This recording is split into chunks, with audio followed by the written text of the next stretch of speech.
जय हिंद। नमस्कार दोस्तों, मेरा नाम है नीतू। आज स्वागत है आप सभी का आपके अपने यूट्यूब चैनल स्टडी विद शिखर पर। तो दोस्तों, आज के इस वीडियो में हम देखने वाले हैं उत्तराखंड के मोस्ट इम्पोर्टेंट क्वेश्चन। तो आपको वीडियो को पूरा देखना है और जो भी मैं बीच में इम्पोर्टेंट पॉइंट बताती हूँ उन्हें ज़रूर नोट करना है। तो चलिए दोस्तों, शुरू करते हैं आज का वीडियो। इससे पहले भी जो वीडियो आपने नहीं देखी है आप उन्हें भी ज़रूर देख लीजिएगा। तो पहला क्वेश्चन यहाँ पर है, निम्न में से किस ग्रंथ में उत्तराखंड के लिए देवभूमि शब्द आया है? ऐतरेय ब्राह्मण, यहाँ पर ऐतरेय ब्राह्मण में, या फिर स्कंद पुराण में, महाभारत में, या फिर ऋग्वेद में। तो देवभूमि शब्द उत्तराखंड के लिए आया है ऋग्वेद में। तो ऑप्शन नंबर डी आपका यहाँ पर बिल्कुल राइट आंसर हो जाएगा। इसी के साथ ऋग्वेद में उत्तराखंड के लिए एक तो देवभूमि और दूसरा मनीषियों की पूर्ण भूमि भी ऋग्वेद में ही कहा गया है। इसके अलावा दोस्तों, उत्तराखंड क्षेत्र के लिए उत्तर कुरु शब्द प्रयुक्त किया गया है, तो ये ऐतरेय ब्राह्मण में किया गया है। उत्तर कुरु शब्द उत्तराखंड के लिए ऐतरेय ब्राह्मण में किया गया है, और देवभूमि और मनीषियों की पूर्ण भूमि ये आपके कहा गया है ऋग्वेद में। और पाली भाषा के बौद्ध साहित्य में उत्तराखंड के लिए जो प्रयुक्त शब्द है वो है हिमवंत। हिमवंत भी आपको याद रखना है। तो बढ़ेंगे नेक्स्ट क्वेश्चन की तरफ। नेक्स्ट क्वेश्चन यहाँ पर है, उत्तराखंड की सबसे गहरी झील कौन सी है? साताल झील, खुरपा ताल झील, नौकुचिया ताल झील, या फिर भीम ताल। तो इसका राइट आंसर आपका हो जाएगा ऑप्शन नंबर सी, नौकुचिया ताल। ये कुमाऊं क्षेत्र का सबसे गहरा ताल या झील है, जिसकी गहराई है 40 मीटर। 40 मीटर। और यह ताल 9 कोनों वाला है। नौकुचिया ताल 9 कोनों वाला है और पक्षियों के निवास के लिए सर्वोत्तम है। इसी के अलावा भीमताल कुमाऊं क्षेत्र की सबसे बड़ी झील है और इसकी जो लंबाई है वो है 1674 मीटर और चौड़ाई 447 मीटर। जो ये भीमताल है, भीमताल के तट पर भीमेश्वर महादेव का मंदिर है।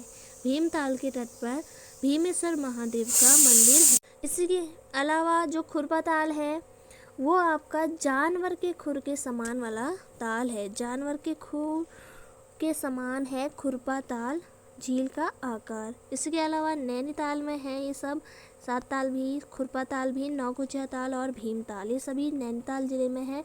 इसके अलावा नैनीताल में और कौन से झील या ताल हैं? तो नल ताल, इसे कमल ताल भी कहते हैं, ये आपके नैनीताल में है। इसके अलावा सूखा ताल, सड़िया ताल, ये भी आपके नैनीताल में ही है। तो नैनीताल को सरोवर नगरी या झीलों की नगरी भी कहा जाता है। झीलों की नगरी कहा जाता है नैनीताल को, और सरोवर नगरी भी कहा जाता है नैनीताल को। ये आपके इम्पोर्टेंट पॉइंट। बढ़ेंगे नेक्स्ट क्वेश्चन की तरफ। नेक्स्ट क्वेश्चन यहाँ पर है, कुमाऊं का प्रथम कमिश्नर कौन था? ई गार्डनर, हेनरी रैमजे, ट्रेल, या फिर बेटन। इसका राइट आंसर आपका हो जाएगा ई गार्डनर। आपका राइट आंसर हो जाएगा ऑप्शन नंबर ए। इनका कार्यकाल रहा था 9 महीने। 9 महीने इनका कार्यकाल रहा था, तो इसे भी आपको याद रखना है। इसी के अलावा दोस्तों, जो अगले कमिश्नर हैं वो है आपके ट्रेल। ट्रेल के बारे में यहाँ पर जान लेते हैं। दूसरे कमिश्नर थे, तो इन्होंने 1819 में पटवारी पद सृजित किए। ट्रेल ने 1819 में पटवारी पद सृजित किए, तो इसे आप जरूर याद रखिए। और ट्रेल द्वारा ही सरकारी वनों की नींव रखी गई थी 1826 में। 1826 में ट्रेल ने सरकारी वनों की नींव रखी और सरकारी भूमि पर साल काटने पर प्रतिबंध लगाया था ट्रेल ने।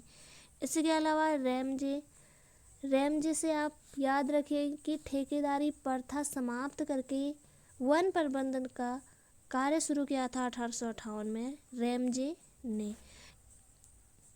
पढ़ेंगे नेक्स्ट क्वेश्चन की तरफ। नेक्स्ट क्वेश्चन है, कुर्मांचल केसरी के नाम से निम्न में से किसे जाना जाता है? गोविंद वल्लभ पंत, हरगोविंद पंत, बद्रीदत्त पांडे या फिर इंद्र सिंह निहाल। तो ऑप्शन नंबर आपका सी बिल्कुल राइट आंसर हो जाएगा। कुर्मांचल केसरी बद्रीदत्त पांडे को कहा जाता है।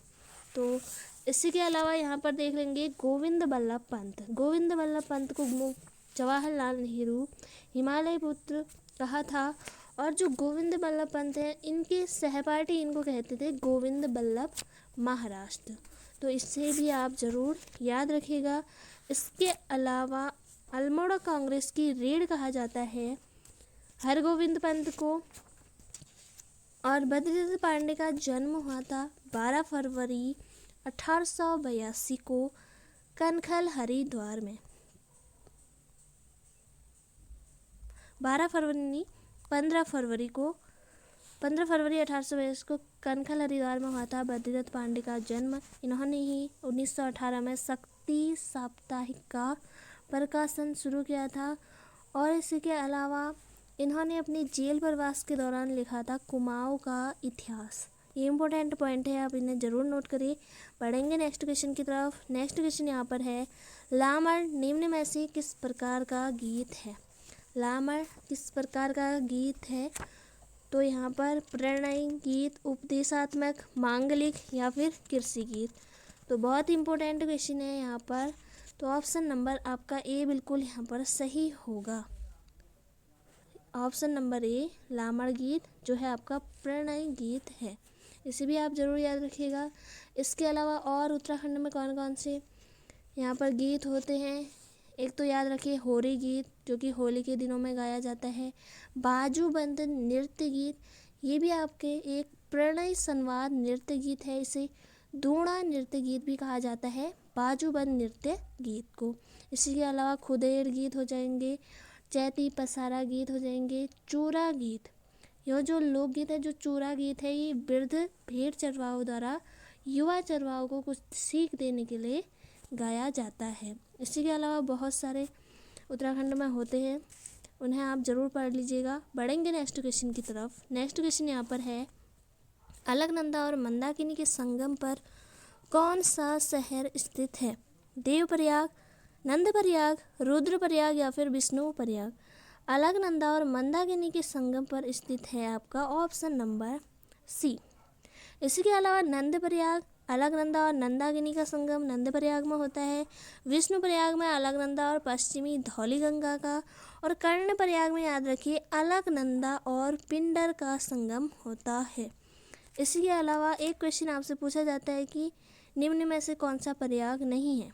तो आप याद रखिएगा, एक तो आपका हो जाएगा सबसे पहले नंदप्रयाग, पहले आपका विष्णुप्रयाग, नंदप्रयाग, रुद्रप्रयाग और कर्णप्रयाग और देवप्रयाग। ये आपके 5 प्रयाग हो गए।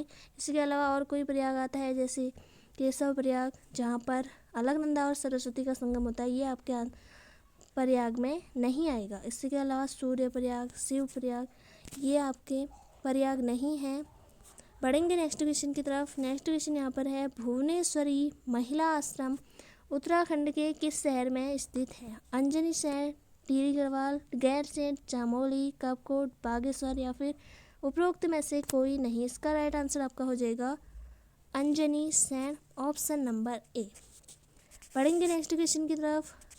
फ्रेडरिक स्मेटा द्वारा स्थित तितलियों का संग्रहालय कहाँ स्थित है।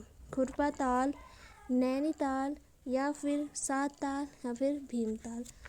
तो इसका राइट आंसर आपका हो जाएगा ऑप्शन नंबर डी, भीमताल में। तितलियों का संग्रहालय भीमताल में स्थित है। इसी के अलावा तितलियों के संग्रहालय की स्थापना किसने की थी। तो फ्रेडरिक स्मेटा द्वारा की गई थी तितलियों के संग्रहालय की स्थापना।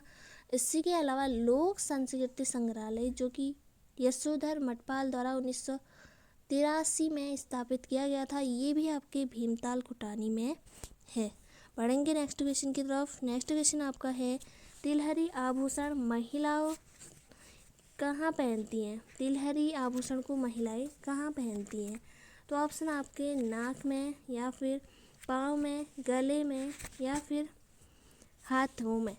तो इसका राइट आंसर आपका हो जाएगा ऑप्शन नंबर सी। तिलहरी आभूषण पहना जाता है गले में। इसी के अलावा गुलबंद हो जाएगा, ये भी आपके गले में ही पहना जाता है। चंद्रहार, रुपये माला, ये भी आपके गले में पहनने वाले आभूषण हैं। पढ़ेंगे नेक्स्ट क्वेश्चन की तरफ। नेक्स्ट क्वेश्चन यहाँ पर है, उत्तराखंड के राज्य पक्षी मोनाल का प्रिय आहार क्या है? चना, आलू, केदार पाती या फिर इनमें से कोई नहीं। मोनाल जो कि उत्तराखंड का राज्य पक्षी है, इसका जो वैज्ञानिक नाम है वो है आपका लोफोफोरस इम्पीजेनस। लोफोफोरस इम्पीजेनस इसका वैज्ञानिक नाम है। मोनाल को हिमालय का मयूर कहा जाता है।